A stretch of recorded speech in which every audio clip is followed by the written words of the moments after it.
Welcome everyone. আপোনালোক সকলোকে আমাৰ জ্ঞান তীৰ্থৰ নতুন এটা ভিডিঅ'লৈ পুনৰবাৰ স্বাগতম জনাইছো। This is জ্ঞান প্ৰকাশ। তো জ্ঞান প্ৰকাশৰ সৈতে পোনপটীয়াভাৱে জড়িত হৈ থাকিবলৈ আপোনালোকে আমাৰ ইউটিউব চেনেলটো সাবস্ক্ৰাইব কৰাৰ লগতে আমাৰ যিটো টেলিগ্ৰাম চেনেল আছে তাতো আপোনালোকে জয়েন কৰি ল'ব কাৰণ আমি তাতে ৰেগুলাৰ আপডেটছ আৰু আমাৰ প্ৰিভিয়াছ ইয়াৰৰ যিবিলাক কুৱেশ্যন পেপাৰ আৰু যিকোনো ধৰণৰ নোটছ আৰু ৰেগুলাৰ মক টেষ্টসমূহ আমি তাতে আপডেট দি থাকোঁ।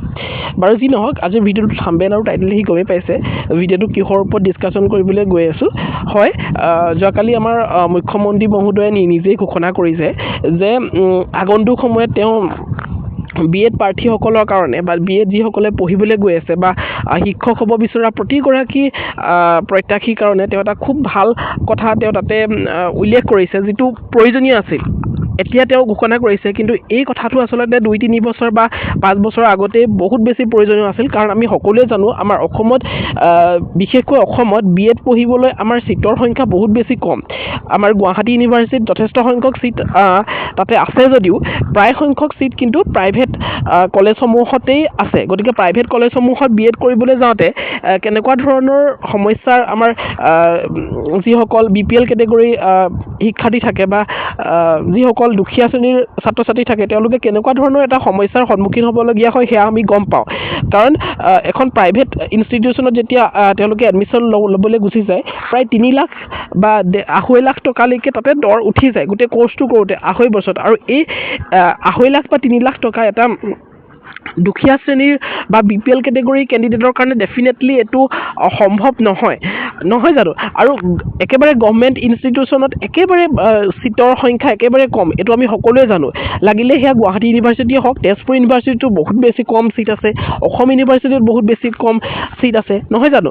আৰু আমাৰ ডিব্ৰুগড় ইউনিভাৰ্চিটিৰো বহুত কম চিট আছে। এতিয়া বৰ্তমান নতুনকৈ যিকেইখন ইউনিভাৰ্চিটি স্থাপিত হৈছে তাতো যথেষ্ট সংখ্যক কম চিট দেখিবলৈ পোৱা গৈছে। গতিকে যিখিনি চিট আছে প্ৰায় আধাতকৈও বেছি সংখ্যক চিট মানে ইয়াতে ৰিজাৰ্ভ ফৰ প্ৰাইভেট ইনষ্টিটিউশ্যনৰ কাৰণে ৰিজাৰ্ভ হৈ আছে। গতিকে এই ক্ষেত্ৰত এইটো এটা ডাঙৰ সমস্যা আমাৰ অসমত দেখা গৈছিলে যে দুখীয়া শ্ৰেণীৰ ল'ৰা ছোৱালীসকলৰ মাজত যদি শিক্ষক হোৱাৰ তেওঁলোকৰ যোগ্যতাও আছিলে বা তেওঁলোকৰ সপোনো আছিলে সেই সপোন তেওঁলোকে আধাতে এৰি পানি BEd কৰাৰ পৰা তেওঁলোক বঞ্চিত হৈ আছিলে।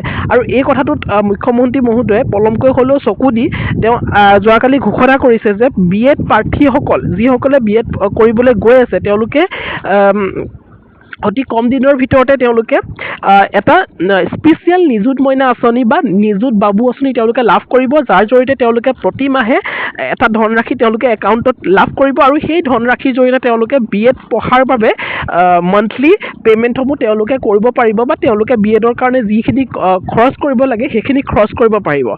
টোটেলি ফ্ৰী নহয় কোৰ্চটো সম্পূৰ্ণৰূপে ফ্ৰী কৰি দিয়া নাই গভৰ্ণমেণ্টে, কিন্তু গভৰ্ণমেণ্টে এইটো কৰিছে যে তেওঁলোকে সেই কোৰ্চটো পঢ়িব পৰাকৈ তেওঁলোকক এটা মাহিলী পইচা তেওঁলোকক দিয়া হ'ব যাতে তেওঁলোকৰ অসুবিধা নহয় আৰু তেওঁলোকে তেওঁলোকৰ সপোনসমূহ পূৰণ কৰিব পাৰে আৰু আমাৰ অসমে খুব সুন্দৰভাৱে উপযুক্ত শিক্ষক যাতে লাভ কৰে নহয় জানো। কাৰণ আগন্তুক সময়ত 75,000 পদত শিক্ষক নিযুক্তি কৰিবলৈ আমাৰ অসম চৰকাৰ গৈ আছে। গতিকে এইটো এটা খুব ভাল কথা। কিন্তু এতিয়ালৈকে তেওঁলোকে যিহেতু এইটো আঁচনিটো জাষ্ট প্ৰস্তাৱ কৰিছে, আঁচনিটো এতিয়ালৈকে আৰম্ভ কৰা নাই। গতিকে এই বছৰতে এই আঁচনিটো যে কাৰ্যকৰী হ'ব তাৰ সন্দেহ আমাৰ আছে। গতিকে নিৰ্বাচনৰ পাছত ডেফিনেটলি এইটো কাৰ্যকৰী হ'ব। কিন্তু তাৰ বাবে ইয়াৰ বাবেতো আপোনালোকে এণ্ট্ৰেঞ্চ পৰীক্ষাত অৱতীৰ্ণ হ'বই লাগিব। এণ্ট্ৰেঞ্চ পৰীক্ষাত আপোনালোকে যিটো তেওঁলোকৰ কাট অফ মাৰ্ক থাকে সেই কাট অফ মাৰ্কটো ক্লিয়াৰ কৰিবই লাগিব। কাট অফ মাৰ্কটো ক্লিয়াৰ কৰাৰ পাছত আপোনালোকে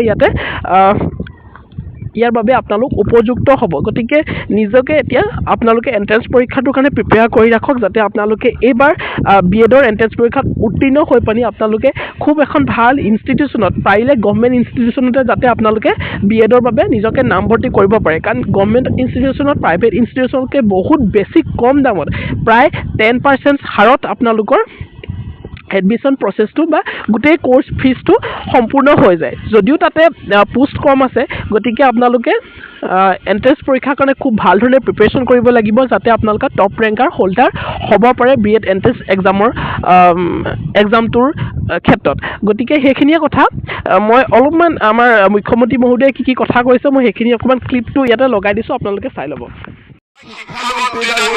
আৰু এটা আঁচনিৰ কাৰণে অনুৰোধ কৰিম, আটাইতকৈ পইচাৰ প্ৰয়োজন আমাৰ যিসকলে বিএড পৰীক্ষা বিএডত এডমিশ্যন লৈছে কলেজবিলাকত বিএডৰ কাৰণে বহুত পইচা দিব লাগে দুখীয়া ঘৰৰ ল'ৰা ছোৱালীয়ে বিএডত এডমিশ্যন কৰা নাই গতিকে বিএড ষ্টুডেণ্টৰ কাৰণে আমি এটা স্পেচিয়েল নিযুত মইনা আৰু নিযুত বাবু আৰম্ভ কৰিব লাগে যাতে কলেজৰ ফিজ শ্ৰেণী ল'ৰা ছোৱালীয়ে দিব পাৰে দুখীয়া ল'ৰা ছোৱালী যাতে বিএড পঢ়াৰ পৰা বঞ্চিত হ'ব নালাগে এই দিশটো আমি নিশ্চিতভাৱে লক্ষ্য কৰিম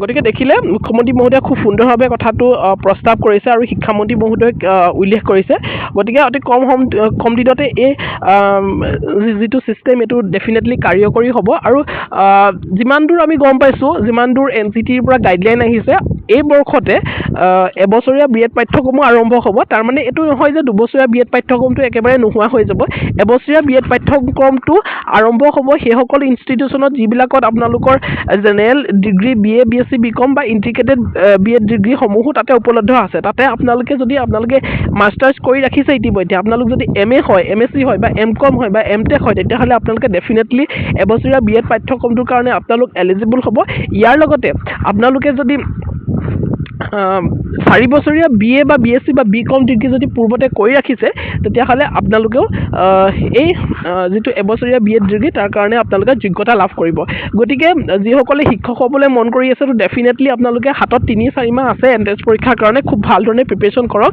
কেনেকুৱা ধৰণে কি পঢ়িব লাগে যদি সহায় লাগে বা কুৱেশ্যন পেপাৰ লাগে বা মডেল কুৱেশ্যন পেপাৰ লাগে তো ডেফিনেটলি আমি সহায় কৰিম ঠিক আছে তো ভিডিঅ'টো ইমানেই আছিলে সৰু জাষ্ট এটা ইনফৰ্মেটিভ ভিডিঅ' আছিলে মই ভাবিছোঁ ভিডিঅ'টো আপোনালোকৰ কাৰণে হেল্পফুল হৈছে আৰু ভিডিঅ'টো হেল্পফুল হৈছে যদি বুলি ভাবিছে তেতিয়াহ'লে ডেফিনেটলি চেনেল ছাবস্ক্ৰাইব কৰি বেল গুণা টিপি অল প্ৰেছ কৰিব যাতে আহিবলগীয়া ভিডিঅ'সমূহৰ সৈতে আপোনালোক নটিফাই হৈ থাকিব পাৰে তো thank you so much see you in the next video